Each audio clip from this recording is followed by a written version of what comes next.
right? So instead of you telling someone what to do all the time or telling them this is the way to do it, you can ask them how it could be done, and then from there you can give guidance. So this weekend I was a race director for a triathlon, and there was all these officials, and it was pretty hoity-toity. They were all here. And their favorite line to me is, "What was your intention?" I started laughing after about the fourth one, because every time they would see something, if I didn't have it set up right, because it was a safety violation, right? The warehouse has safety violations. They thought somebody might get hurt. My maps weren't set up that way because I hadn't communicated them maybe the way that someone had set them up. So every time they asked me what was my intention. And I thought, it's kind of cool, right? They kind of come on board. Instead of telling me that's right or wrong, they said to me, "What's your intention?" And I could tell them. And then often when I was looking, I'm going, "Oh yeah, it's probably not a good idea that we have a tape there, we have a flag there. We should do it this way." So I, by them pointing it out in a very, very friendly way, what is your intention? And you can use that over and over again in the workplace. From that, I was actually able to see things that I hadn't seen before, right? I had never done that job before. I had just brand new to me, right? I had never taken that on as a volunteer role before like that. So go with the flow, let yourself ask questions. If you have someone that needs more time, just plan it in your calendar so that you're not rushing. And if someone only asks for 10 minutes and it's taking longer, instead of getting flustered with them, just say, "You know what, I have somewhere to be. I promised someone I would call them. I have somewhere I need to go. Can we continue this in?" Right? So instead of rushing the conversation between us, really try and give that person the respect that they deserve, and just try and find another time to continue it. And if they can't continue the conversation with you, there is how many of you within the company? 93. Someone else can help them. You're not the only person, right? Like, I don't mean to minimize it, but hopefully there's enough of you that can help someone solve something if you have to go out and it needs to be solved right now, right? You're a strong enough team. You're not a team of one, you're a team of ACI, right? And that's, having that mentality makes a big difference in the way we communicate with each other, okay? If you don't know the answer, admit it. There's nothing worse than lying. It's only going to cause you problems, and I bet every single person in this room can think of a time when they just wish they would have admitted something differently, because it would have saved you a lot of time and headache and probably gotten more sleep, right? Yes? If it's not at ACI, it definitely will be somewhere else in your career or at home potentially, right? Okay. So one of the things to think about is, don't assume our experience is all the same. We were talking about this idea, right? We could probably take the idea of Salesforce, because I'm going to bring it up again, start here, and every single one of you would have a slightly different way of explaining Salesforce. Even though you all were trained, I think you all had training. Yes? So you all had training. So even though you all had training, you're all going to experience it differently. You're all going to be working in it differently. So don't assume just because you're all moving to a new location. Where's the location? It's Vienna. Just because you're moving to Vienna doesn't mean, for those of you put your hand up, it's not going to be the same experience for all of you, right? You're all going to experience the move slightly different. So as a leader, we need to make time to understand that, because when change is going on, we need to make time for people to talk. We need to make time to hear people. And then as a result of that, we will likely get people on board, and then the onboarding of the change will happen much quicker. Besides the fact the door is going to be closed at the other place. To go to the new location, you just have to go there. But honestly, we need to understand that the people moving there, it's not going to be the same experience for them, just like it wasn't the same experience for a majority of you transferring over to Salesforce. Fair enough? Okay. So which of these behaviors do you think that you could implement and would be beneficial? One of these that you could implement that would be beneficial for you. Pardon me? Stopping multitasking, okay. When are you guilty of it? All the time? Okay. Okay. What's another one? What's something else you could do for those that are out seeing clients and stuff like that? What's something there that you could pick up? Because I don't think you're on your phone in front of your clients. I hope not. Ask open-ended questions? Okay. Yes. Right.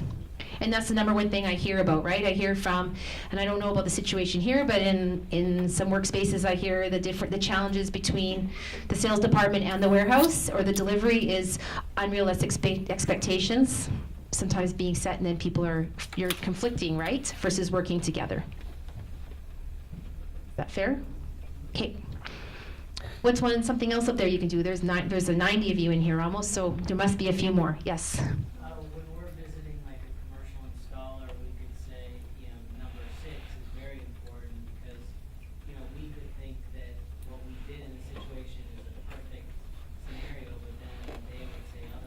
Right. Yes. It's good to get their buy-in, right? Not to assume that they are happy or not. And also just to assume that their experiences aren't just because you know a product will work a certain way, maybe you need to help them get on board with using it, right? Back there? If I could just comment on number one, don't multitask. I think there's a lot of other sales conventions that would encourage you to take notes while you're talking to people to show that you are noting what they're discussing with you and make sure that you know for future reference. You Yes. Notes on that. So just one thing I'd share, because I think that in certain client situations it's almost mandatory. Okay, so the comment was that when we're with clients, there's value in taking notes, so that when you leave there, you know what you committed to and what they committed to. I just want to interject one thought. Yes. So if you can record the conversation. Yes. Yeah.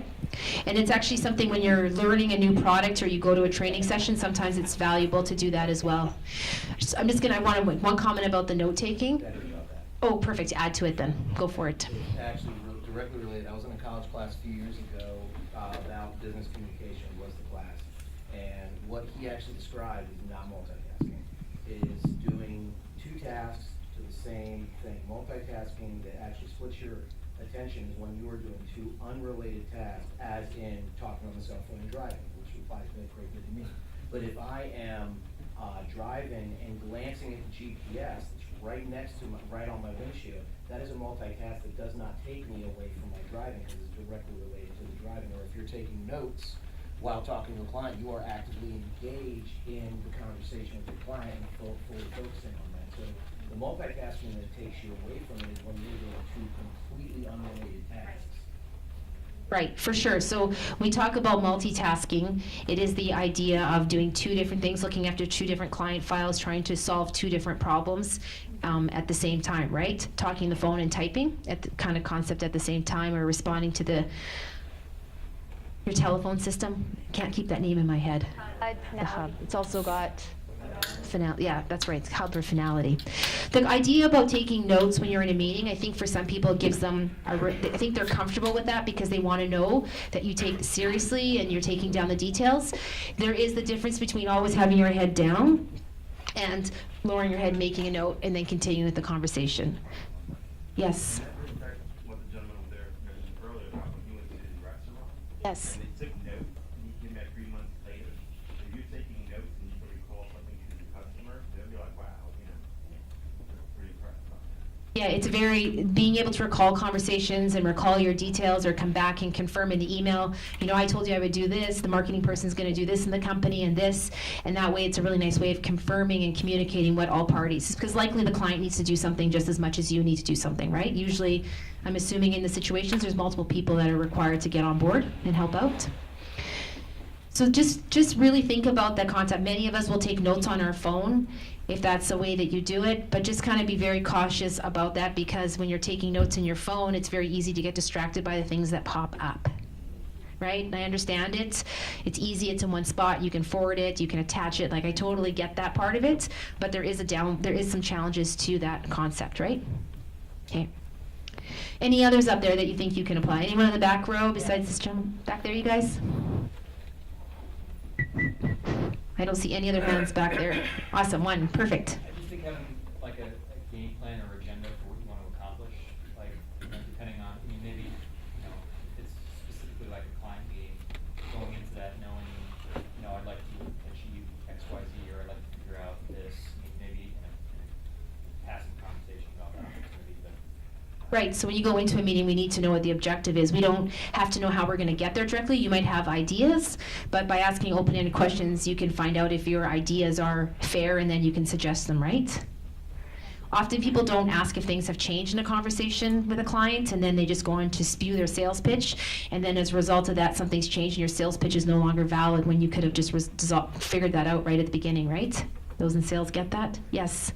One thing I try and do to maybe stay away from number two a little bit is I'm conscious in terms of this ratio, number of questions I ask versus statements I make. Oh, good. And I try to keep it up about 3 to 4 to 1. 3 to Questions asked versus, not an interrogating one. Hmm. So the idea is that to ensure that you're not sharing more and you're asking more, you kind of have an idea of three questions to maybe a statement that you might make. And you know what's interesting? It's for you to have some sort of pattern that allows you to know that you are being actively listening, actively inquiring. For those of you who have a hard time sitting still, my theory always is to sit on your hands if you've got someone that's super slow. Because then you just sort of relax. It is truly my, I've done things and people have suggested that in training, and then when we come back, they said I was in a job interview, I sat on my hands and it made me calm down a bit, and my mom said the same thing. It's kind of interesting sometimes. So if you are finding that you are a person that has lots of motion and has to move around, but you need to stop and focus and pay attention, think about where your hands are, what you're doing with your body language, because it can make a big difference. Are you laughing?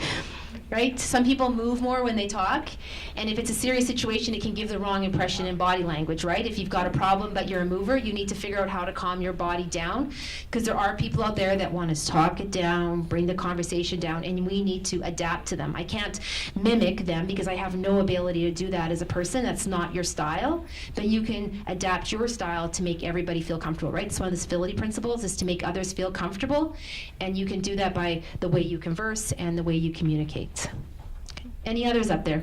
Yes. I just wanted to add, I feel like I would have added one more to this, and related to number 3 is sort of like the LinkedIn mentality.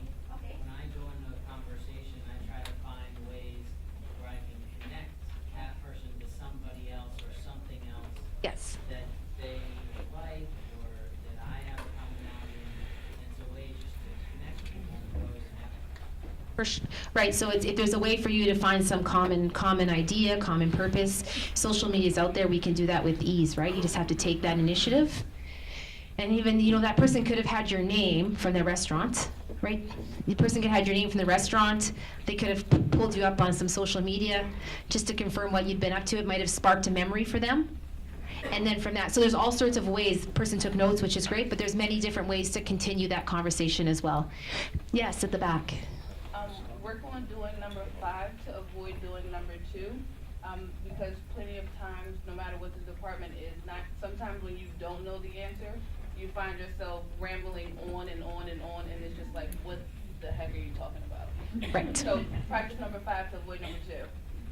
So number 5 and number 2 are very interrelated. Yes, at the back. Yeah, as well as number 4 and number 2, I mean, kind of in sales, if you're going with the flow with the client and they're voicing how they feel, more so if you're telling them as a designer, this and that, and making them feel pressured, as I said earlier. Yeah. So if you are doing number 4 and number 2 together, and you're letting the client take the conversation there, they'll probably feel that they're going to make the decision, right? Yeah, Because you can they're ask more questions confident and with you their can direct the question, you can direct the conversation, Yeah. keeping what they want to discuss in mind, right? Yeah. Yeah.